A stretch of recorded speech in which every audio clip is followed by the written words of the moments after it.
Hey everyone, it's Kyle with the Case and Kyle team at Royal LePage, and today we're going to look at the market stat updates for the month of April.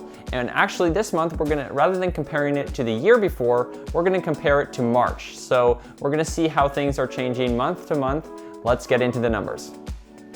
So we're going to start by looking at the average sale price comparing March to April. So in Hamilton, we saw the average sale price go from $816,000 down to $800,000.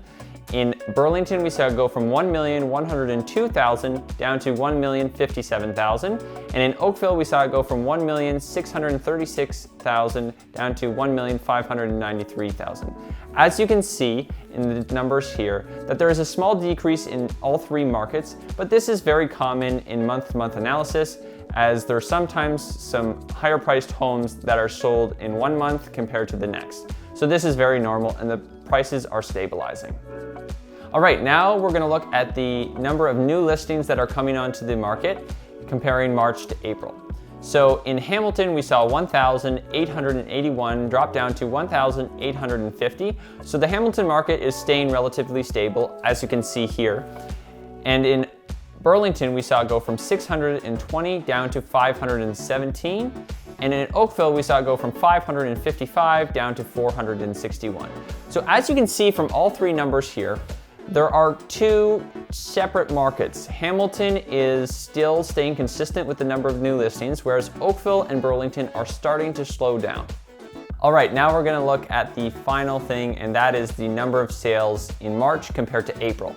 So in Hamilton, we saw the number of sales go from 1,362 down to 1,209. And in Burlington, we saw it go from 464 down to 393. And in Oakville, we saw it go from 412 down to 348. So as you can see, once again, in all three markets, we're seeing the number of sales starting to decrease. And this is a sign that the market is starting to slow a little bit. Things are starting to stabilize, and looking at all these numbers, we can tell, although some of the new listings are going down, so are the sales.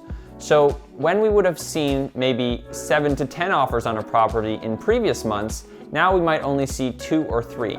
So this is beneficial to both buyers and sellers because, as we saw at the beginning, these prices are staying stable, and the number of new listings, although they're dropping, so are the number of sales. So buyers are facing less competition, and it's more realistic for them to now get a home as compared to a couple months ago.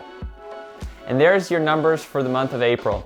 If you have any questions or comments on what you think is going to be continuing to happen in the market, make sure you comment down below and hit that notification bell, that like button, and subscribe to stay up to date on all future videos. Make sure you also follow us on Instagram at Case and Kyle Team and on Facebook at Case and Kyle. And I will talk to you guys next time.